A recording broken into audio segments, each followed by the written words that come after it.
በስመ አብ ወወልድ ወመንፈስ ቅዱስ አሐዱ አምላክ አሜን። ክርስቶስ በእውነት ተነስቷል። አዳምን ነፃ አውጥቷል። ዲያብሎስን አስሯል። ከዚህ በኋላ ሰላም፣ ደስታ፣ ፍስሐ ወሰላም በምድራችን ሆኗል። በክርስቶስ የተወደዳችሁ በመንፈስ ቅዱስ የታተማችሁ እግዚአብሔር አብ ልጆች አድርጎ የጠራችሁ በዘላለም ርስት የክብር መዝገብ የተሰጠን በሕይወት መዝገበ ስማችን የተጻፈልን ብሩካን የእግዚአብሔር ልጆች ቅዱሳን ቤተሰቦች ሁላችሁ እንደምን ቆያችሁ? ሁሉን የሚችል አምላክ ጌታ መድኃኔዓለም ኢየሱስ ክርስቶስ ከሰማይ አባቱ ጋር ሕያው ከሚሆን ከመንፈስ ቅዱስ ጋር በአንድነቱ በሦስትነቱ ተወደደ ተመሰገነ ይሁን። እግዚአብሔር ልጆች እንግዲህ እግዚአብሔር ፈቅድ ሚያዝያ 27 ሜይ 5 በፈረንጆች ሜይ 5 ትልቅ ጉባኤ አዘጋጅተናል እና ጉባኤው እግዚአብሔር የሚመሰገንበት ትልቅ ጉባኤ ነው እና ብዙ ከአንድ ሺህ ሰው በላይ ሊገኝበት ይችላል ብለን የምናስብበት ጉባኤ ነው እና ደግሞ ቁጥር 10 መዝሙር እንዲሁ ወደ እናንተ የተለያዩ ድንቅ መዝሙራት የተሰሩ አሉ። እግዚአብሔር ይሰጠን እነሱም ይመጣሉ። መዝሙር መስራት በጣም ከባድ ስራ ነው። ለአንድ ዘማሪ አገልጋይ ሁሌ በሚያገለግላቸው ሰዎች መደገፍ አለበት።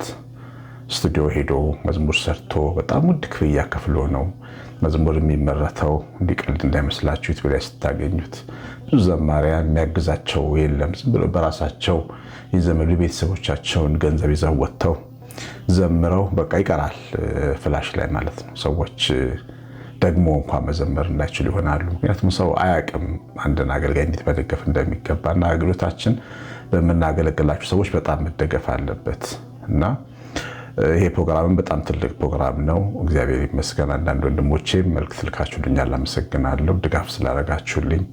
ጉባኤ ሲዘጋጅ በጣም ትልልቅ ነገሮች አሉ የሚዘጋጁ፣ ሜዳ ላይ የሚዘጋጅ ጉባኤ አይደለም። ስለዚህ ያገዛችሁኝን ከልቤ አመሰግናለሁ። ልታግዙኝ ፈቃደኞች ሆናችሁም እንደዚሁ ይህንን የመዝሙር ስራዬን አኒቨርሰሪ ዓመቴንም አንድ ላይ ማከብርበት የአካባቢ ቤተሰቦች ተሳትፎበት እንዲሆን የምፈልገው ፕሮግራም ነው።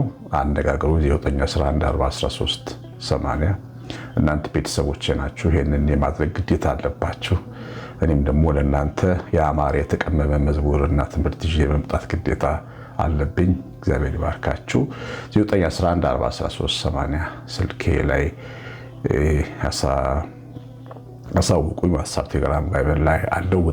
ውጤቱ ደግሞ በውጤቱ የምሰራውንም ስራ ደግሞ አሳውቃችኋለሁ። እግዚአብሔር እናንተን ቤታችሁን ይባርክ። ዛሬ ስለ ታላቋ የእግዚአብሔር ጣት ወይም ስለ እግዚአብሔር እጅ ነው የምንማረው።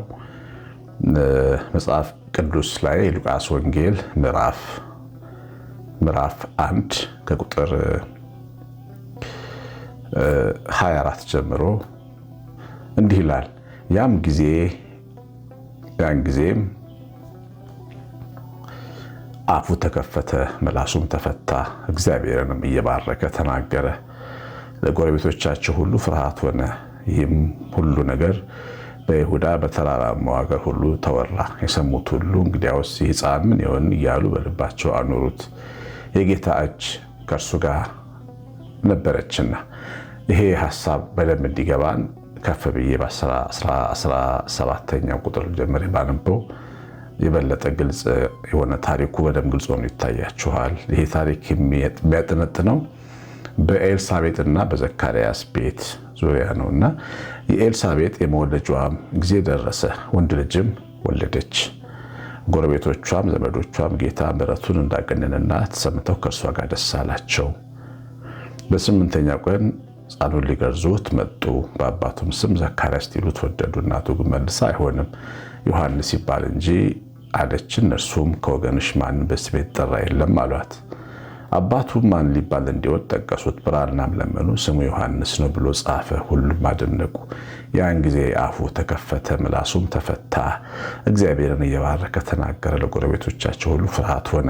ይህም ነገር ሁሉ በይሁዳ በተራራማው ሀገር ተወራ። የሰሙት ሁሉ እንግዲያውስ ሕፃን ምን ይሆን እያሉ በልባቸው አኖሩት። የጌታ እጅ ከእርሱ ጋር ነበረችና። ሉቃስ ወንጌል ምዕራፍ 1 ከቁጥር 57 እስከ ቁጥር 66 ድረስ ያለውን ቃል ያነበብኩላችሁ። እንግዲህ ያው ይሄንን ታሪክ ሁላችሁም ታውቃላችሁ መጽሐፍ ቅዱስ ስለተማርን።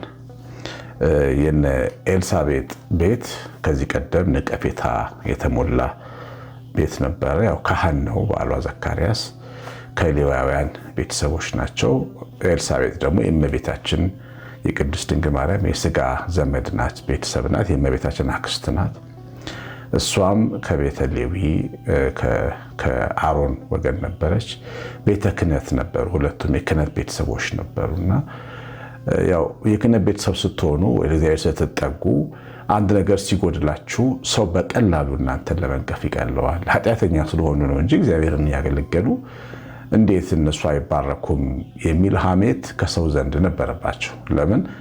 በእስራኤል ትልቁ ነገር መሲህን ይተካል ቢባል መሲህ ይመጣል ብለው ስለሚጠብቁ መውለድ ለእስራኤል ትልቅ ነገር ነው። እንኳን ለእስራኤል እኛ ለኢትዮጵያውያን እንኳን መውለድ ትልቅ ነገር ነውና ያ ያለመውለዳቸው ችግር በእግዚአብሔር እንደመጠላትና እንደመነቀፍ ነበር የሚመለከቱት። በተለይ ደግሞ የፈሪሳውያን እርሾ ግብዝነት ስር ሰዶ ስለነበረ በዛ ዘመን እንዲህ አይነቱን አመለካከት በጣም ስር ሰዶ ማህበረሰባዊ አድርገውት ነበርና ይህንን ክፉ አስተሳሰብ በዘካርያስና በኤልሳቤጥ ላይ እፍረት እንዲወድቅ እንዲያፍሩ ጎንበስ እንዲሉ አድርጓቸው ነበርና ጎረቤቶች ከተሰበሰበው እንደሰማኩት ምሕረቱን አገነነላት ሲሉ እንዲሁ አይደለም የተናገሩት። ሁለት ምክንያቶች አሏቸው። አንደኛ ነቀፌታቸውን ማስወገዱን ነው የምንመለከተው። ኤልሳቤጥም ከላይ እመቤታችን ከመምጣቷ በፊት ነቀፌታዬን አስወገደልኝ ብላ 5 ወር ራሷን ሸሸገች በምስጋና በሱባኤ ይላል ቃሉና ነቀፌታዋን እንዳስወገደላት ተረድተው ነው። እቺ መካን እቺ ደረቅ ለስሙ የቄስ ሚስት ነች፣ ልጅ ግን አትወልድም፣ ኃጢአተኛ እያሉ የሚጸየፏትና የሚንቋት ሰዎች ስለነበሩ ያ ስድብ እንደቀረላት ስላወቁ ጎረቤቶቿ እግዚአብሔር ምሕረት አገነነላት ብለዋል። ሁለተኛው ከአረጀች በኋላ ደግሞ እንደ ሳራ ዳግማዊት ሳራ በመሆኗ በእስራኤል እናቶች ዘንድ የምትጠራ በመሆኗ ነው። እንግዲህ ካለቀ በኋላ የተደረገላቸው የእግዚአብሔር እጅ ሲሰራ እንደዚህ ነው። የእግዚአብሔር እጅ ያገኛችሁ ሰዎች እነዚህን ሁለት ነገሮች ታያላችሁ። አንደኛ ነቀፌታችሁን ያስወግድላችኋል። እያንዳንዳችን የምንነቀፍባቸው የምንሰደብባቸው ነገሮች አሉ፣ እኛ ያላመጣናቸው። ለምሳሌ ቤተሰቦቻችን ውስጥ አንድ ሰው ታማሚ ሊሆን ይችላል። ያንን ሰው ከኃጢአት ጋር እያገናኘ ከርግማን ጋር እያገናኘ የተረገመ ቤተሰብ ነው ያላቸው ሊል ይችላል። ከቤተሰቦቻችን ያላገቡቶች ወንድሞች ይኖራሉ። ከርግማን ጋር አገናኝተውት በነቀፌታ ጎንበስ ብለን እንድንኖር የሚያደርጉን አሉ። ወይ ከልጆቻችን ወይ ከእህቶች ከወንድሞቻችን እንዲህ ብቻ በሆነ ነገር ምንነቀፍባቸው አሉ እና እኛ ሳናመጣው በሆነ የሆነ ነገር እኛ በራሳችን አቅም በራሳችን ኃይል በራሳችን ገንዘብ ልንፈታው በማንችለው ከአቅማችን በላይ በሆነ ነገር ሰው ግን እየነቀፈን ሊኖር ይችላል። መቼም መውለድ ጸጋ ነው፣ ጤናም ጸጋ ነው። ሰው መውለድን ሲያገኝ ሊመካ አይችልም፣ ምክንያቱም የሰጠ እግዚአብሔር ነው። ጤናን ሲያገኝ እኔ ጤነኛ አንተ በሽተኛ ብለው በሰው ላይ ሊታባ አይገባም። ጤና የእግዚአብሔር ጸጋ ነው። በትህትና ነው መኖር ያለበት። ጤና ያለው ሰው፣ ልጅ ያለው ሰው፣ ትዳር ያለው ሰው እንዴት አሰብከኝ ማለት እንደዛ እንደ ያዕቆብ አንድ በትር ብቻ ይዤ ወጥቼ ከቤቴ እልፍ አረከኝ ሰራዊት አረከኝ ማለት ነው ያለበት እንጂ መታበይ የለበትም። እና ሰው ግን ይህንን ይረሳል። በዚህ ምክንያት ነቀፌታ ነበረና ይሄን ነቀፌታ አስወግድላት ለኤልሳቤጥና ለዘካርያስ። የእግዚአብሔር እጅ አብሯችሁ ሲሰራ ነቀፌታን ያስወግድላችኋል። ነቀፌታችሁን ያስወግድላችሁ ቤተሰቦቼ፣ መወዳችሁ ማከበራችሁ ቤተሰቦቼ። የምታዝኑበት የምታፍሩበት ነገር ካለ እግዚአብሔር ያስወግድላችሁ፣ የጉብኝታችሁን ቀን ያቀርብላችሁ። እና ሌላው ደግሞ የማይቻል ነገር ሲሰራ የምታዩት የእግዚአብሔር እጅ ካረጀች በኋላ ነው የወለደችው። እቺ የጌታ እጅ የጌታ ክንድ አብራችሁ ትስራ። አይሆንም የሚባሉ ነገሮች ሆነላችሁ፣ አይሳካም የተባለ ነገር ይሳካላችሁ። በጣም ብዙ ሰዎች አይሆንም በተባለ ነገር ታስረው ቀርተዋል፣ ደክሙ ቀርተዋል። እግዚአብሔር ልጆች የራሳቸውንም የሰውንም ነገር አድክመዋል። አይሆንልሽም እያሉ ይሄማ የማይሳካ ነገር ነው፣ የማይሆን ነገር ነው እያሉ ተዘጋ አለቀ የተባሉ ብዙ ጉዳዮች አሉን ቤታችን ይቁጠረው ሁሉን ነገር። ግን ጌታ እግዚአብሔር ሁሉን ቻይ ነው። የኛ አምላክ ከሃሊነቱን ቻይነቱን አምላክነቱን አምላካዊ ኃይሉን ትናንት እንደተማርነው ብዙ ኃይሉን በቤታችን ያሳየን። የማይሆኑ ነገሮች የሚመስሉ ነገሮች ሆነዋል። ህይወት ምድረ በዳ ሆኖ ያውቃል። እንደው እኔ በራሴ ባለፍኳቸው መንገዶች በጣም የምገረምበት ይሄ ነገር ነውና በጣም ከባድ የጨለማ ወራቶች ዓመታቶች ነበሩኝ እና በሌሊት ከቤት ወጥቼ ጨለማ ውስጥ ነው ወክ እያረኩ ነው ጸሎት መጸልየው የነበረውና ሰው ከተኛ በኋላ ሌሊት ተነስቼ ማለት ያው ሌሊት ስላችሁ 5 ሰዓት 6 ሰዓት ከምሽቱ ሚድናይት ላይ እንቅልፍ ላውስደኝ ስለምችል ወጣለሁ። በዛ ጨለማ ውስጥ ብዙ ጊዜ እግዚአብሔርን አነጋግር ነበረ እና ያ ጨለማ ያ ማታው ጨለማ ህይወትን ጨለማ አድርገው ያሳያል። ሰው በደንብ አይኑ ብርሃን ካልሆነ ጨለማችሁ ላይ ጨለማ ከባድ ነው። በቃ ሌሊቱን ስታዩት በቃ የሆነ ቀዝቃዛ አየር ነው፣ ጨለማ ነው እና ያንተ ነገር አበቃ። ልጆች ወደቁ። እግዚአብሔርን ብለህ ወጥተህ አምላክ አለ ብለህ ወጥተህ ተስፋ አለ ብለህ ወጥተህ አባትህ ባለ መንገድ ብትሄድ እናትህ ባለች መንገድ ብትሄድ ይሻል ነበረ። ያው ያናገለግላለሁ ብለህ ሜዳ ላይ ወድቀህ ቀረህ የሚለኝ ከሳሽ አጠገቤ ቆሞ ይናገረኝ ነበር ለብዙ ዘመናት። ለአንድ ቀን ያመሳችሁ ለብዙ ዓመታት። ግን ደቤ ውስጥ ደግሞ ያለው ሌላው እምነት ደግሞ ትንሽ እምነት ደግሞ መልስ ይሰጥልኛል። እግዚአብሔር ይችላል፣ እግዚአብሔር ያውቃል፣ እግዚአብሔር ያደርጋል፣ እግዚአብሔር ያደርጋል ደግሞ ይደግፈኛል ልቤን መንፈስ ቅዱስ በውስጤ እና ከዚህ ቀደም ተናግሬ ያውቃለሁ። አንድ ቀን በጣም ብርቱ ክስ መጣብኝ በውስጤ እንደዚህ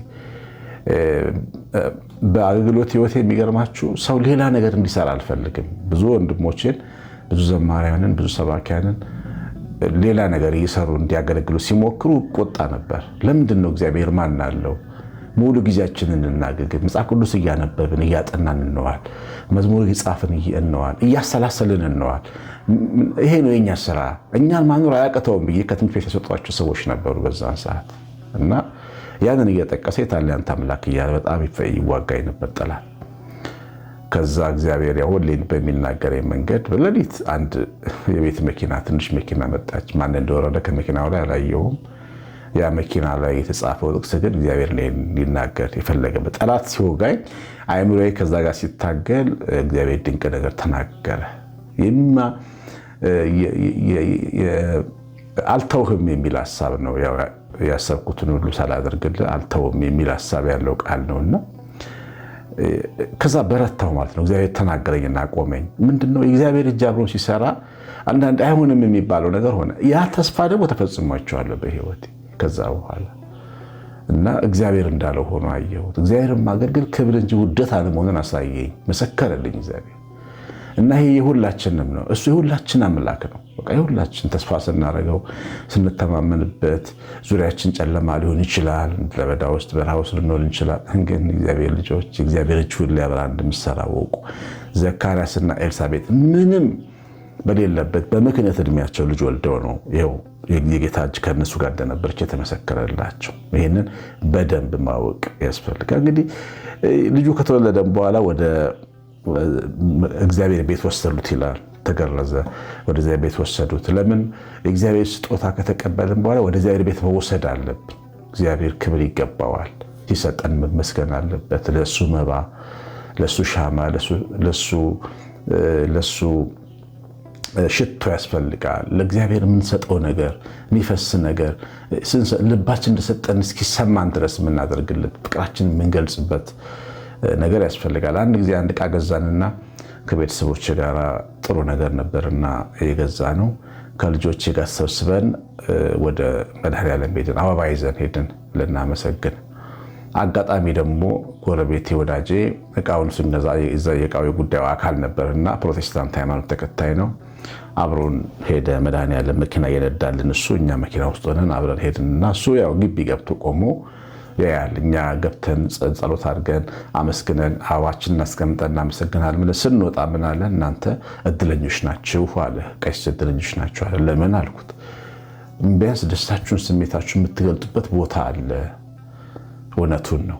ያ ንግግር እውነቱን ነበረ። የጌታን እግር እንደ ማርያም ሽቶ ቀብተን ማልቀስ ብንፈልግ ቦታ አለን።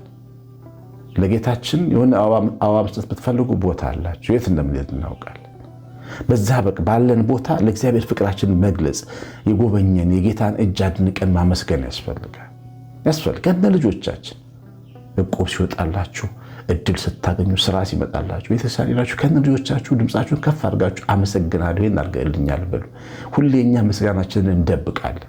እኔ ልንገራችሁ አይደል አኒቨርሰሪ አከብራለሁ፣ 20 ዓመቴን አከብራለሁ። አብራችሁን ቁሙ ስላችሁ መቀለድ መሰላችሁ? ይሄ ቅብጠት ይመስላችኋል አይደል? ምስጋና ለእግዚአብሔር ላደረገልን ነገር ምስጋና ማምጣት አለብን። እኔ ቢቸግረኝ ብታመም አሳክሙ ይላችሁ እኮ እችላለሁ። ችግሬን እናንተ ከት ላመጣ እችላለሁ። ምስጋናዬንስ፣ ደስታዬንስ፣ በረከቴንስ ለምንድን ነው የምደብቀው? እግዚአብሔር ይመስገን መባል አለበት። በበረከታችን ከልጆቻችን ጋር ቆመን ክብር ለአምላካችን ይሁን ብለን ሃሌሉያ ብለን ምስጋና ብለን ንሴቦ ብለን መምጣት አለብን እና ወደ ቤተ መቅደስ ወስደው እንትን አሉት። አንደበታቸው ተፈታ ይላል። ከዛ አባትየው የዘካርያስ አንደበት ሲደረግልን ነው አንደበታችን የሚፈታው። እግዚአብሔር ቸርነት አንደበት ይፈታል።